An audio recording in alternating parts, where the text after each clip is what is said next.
Okay, let's assume we had a problem of the form.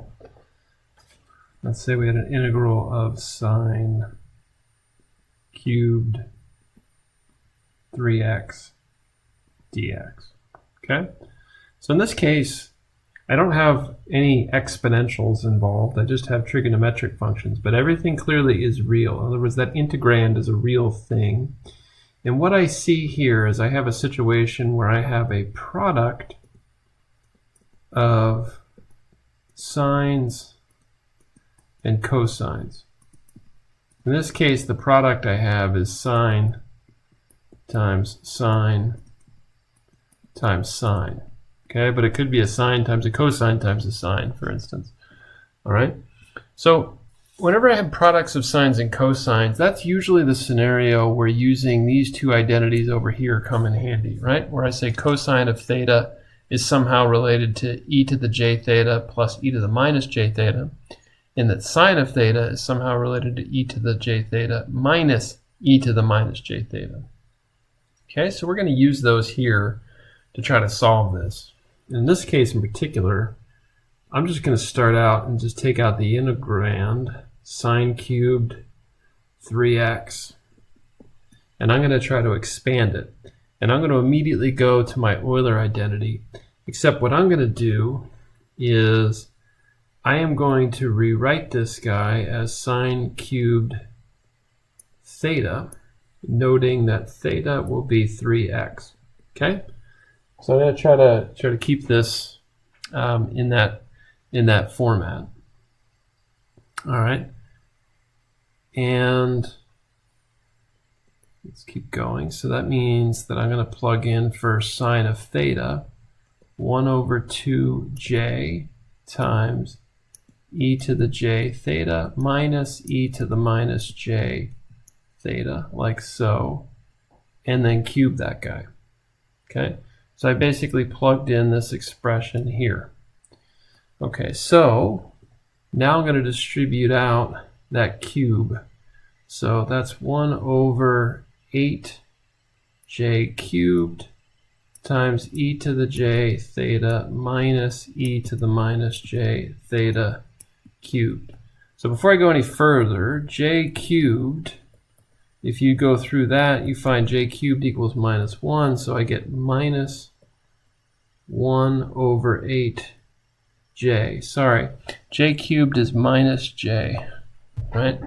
So remember, j times j equals minus 1, so j cubed would be minus j, okay? So I have minus 1 over 8j. Now, let's take a look at this guy. Now, in this scenario where I have e to the j theta minus e to the minus j theta, that looks kind of similar to this relationship here. This guy that I call the binomial theorem, which basically says that if I have a binomial, in this case x plus 1, and I raise it to the nth power, I can write out the terms using this sort of summation right here, where this guy is sometimes thought of as n choose k. And I can, in MATLAB, go in and run the function n choose k, where I write in nk, right? So n is the power to which I'm trying to raise this function, and k is the individual term that I'm looking at, okay? So in this case, what I'm going to do is I'm going to try to use that binomial theorem, and I'm going to say that e to the j theta is going to be equal to, all right, I'm going to rewrite that binomial theorem. I don't want to use x and y. So instead I'm going to write it like this: a plus b to the n equals the sum from k equal to 0 to n of a choose b, a to the n minus k to b to the k power. Okay? And in this case, what I'm going to do is I'm going to say it looks like I have e to the j theta minus e to the minus j theta. to the third power, I can write that as a plus b to the third power if I have a equal to e to the j theta and b equal to minus e to the minus j theta. Okay?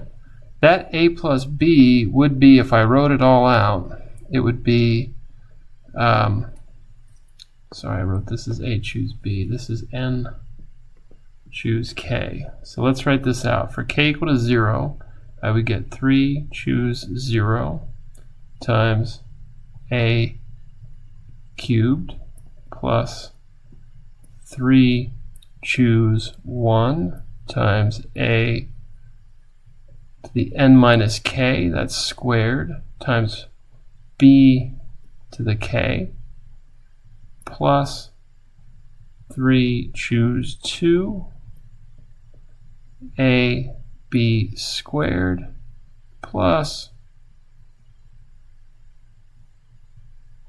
3 choose 3 a to the 0. So in this case, that would be 1 times b cubed. Okay? That's the expansion of this guy. So I'm going to try to apply that here, knowing that I have that relationship. Okay? So let's try that. All right, what do I get? And I'm going to need more space. So let me give myself some more space. Okay?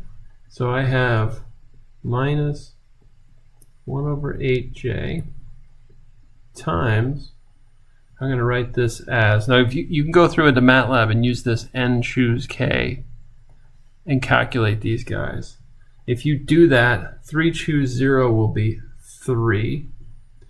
All right, so it'll be, sorry, 3 choose 0 will be 1. So I'm going to get a cubed. 3 choose 1 will be 3. It will be a squared b. And then I would get a 3 as well for 3 choose 2. So that's ab squared plus b cubed. All right. In other words, I just basically expanded this whole thing out with that a equal to e to the j theta and b equal to e to the minus j theta. Okay. So now what I do is I'm just going to go ahead and start plugging stuff in here. So I still have minus 1 over 8j. Let's start plugging in. A cubed would be a cubed would be e to the 3j theta plus 3 times a squared. So that would be e to the j 2 theta. And then I have b. I got to be careful. B was minus e to the minus j theta. And then I say plus 3 times a. So a was e to the j theta. And b squared, so I get minus e to the minus j theta squared. And then I'm going to add to it one more term, which is b cubed, which is minus e to the minus j theta cubed, like that. Okay? So now let's go ahead and simplify this guy. So I have e to the j 3 theta. All right. Then I have minus 3, because I had a minus 1 in that term. So I have e to the j 2 theta. So I'll write this as e to the j 2 theta minus j theta, like so. And then I have plus 3 e to the j theta. So I had a so I have a minus 1 squared in there, so that becomes a plus 3. And then I have an e to the minus j 2 theta, like that. And then I have over here, I have a minus 1 cubed, so that's minus 1 still, times e to the minus 3j theta, like so. All right, So now let's keep simplifying that guy. So it looks like I have minus 1 over 8j times e to the j 3 theta. And then it looks like I have minus 3 e to the j theta plus 3 e to the minus j theta minus e to the minus 3j theta, like so. Okay, so I can see from there that I'm beginning to get, if I begin to group terms, right, it looks like I'm beginning to get something close to that expression. All right, and let's see if we can see that for ourselves. So let's group like terms. Minus 1 over 8j times, what am I going to say here? I'm going to write this as e to the j 3 theta minus e to the minus j 3 theta. Okay, so that's a set of like terms. And then what I'm going to do is I'm going to write out next to this minus 1 over 8j.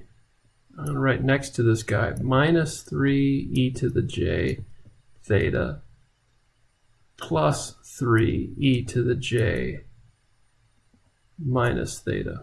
Okay, little mistake there. Okay, so notice in this last one I made a little bit of mistake. So I took this term and then I took this term. Okay, so minus 3 e to the j theta plus 3 e to the minus j theta. Okay, so when I said I was trying to group like terms, if I look at this term right here, e to the j 3 theta minus e to the minus j 3 theta, that looks awfully similar to this guy. In fact, if what I did was I said, okay, well, let's say I had minus 1/4 times 1 over 2j times e to the j 3 theta minus e to the minus j 3 theta. This guy here looks like he would be sine of 3 theta. Okay, so I see that I'm finally getting back to something real. The important thing was this product of sines and cosines was a real thing. I went complex to be able to simplify this thing, but I better come back to something real in the end. In other words, there better be no j's left in my final answer, and that's what I'm getting to. Now let's see if we can see the same thing over here. Why don't I try to factor out a minus 3? So why don't I write this guy as 3 over 8j times e to the j theta minus e to the minus j theta, like that. So notice what I did was I factored out a minus 3 from both terms. All right. Again, that's looking like it's got in it that sort of sine function likeness, right? So I could simplify this guy down further and say I've got minus 1/4 times sine of 3 theta. Plus it looks like what I have here is plus 3/4 times 1 over 2j times e to the j theta minus e to the minus j theta. This looks like sine of theta.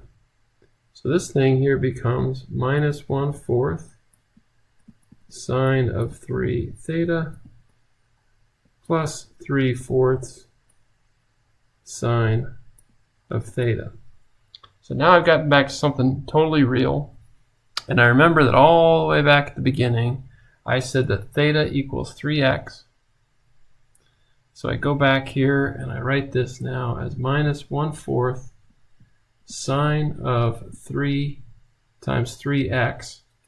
So that would be 9x plus 3/4 sine of 3x. All right. Now I'm not going to carry through the integral. You guys should be able to figure out how to do the integral. That's not too particularly difficult. But the reason I went through this whole approach is you should be able to see now at this point how, if I have that product of sines and cosines, I'm able to go through and use these identities over here. I'm able to use these identities to be able to break down those products of sums, or products of sines and cosines. Now, one thing that's tricky, this whole n choose k, one thing I'll show you real quick is that's pretty easy to do in MATLAB. If I use, so n choose k, if I do 3 comma 0, that's 3 choose 0, so 1. 3 choose 1 is 3. 3 choose 2 is 3. 3 choose 3 is 1 again. All right. If I'm ever not sure about some of those things too, I can always type something like help n choose k, and it'll explain to me how I run that function. Okay. All right. So hopefully, most problems you have are similar to this one. This is about as difficult as it gets. All right. But this is a relatively similar problem to some that you have in the homework, and hopefully that will help.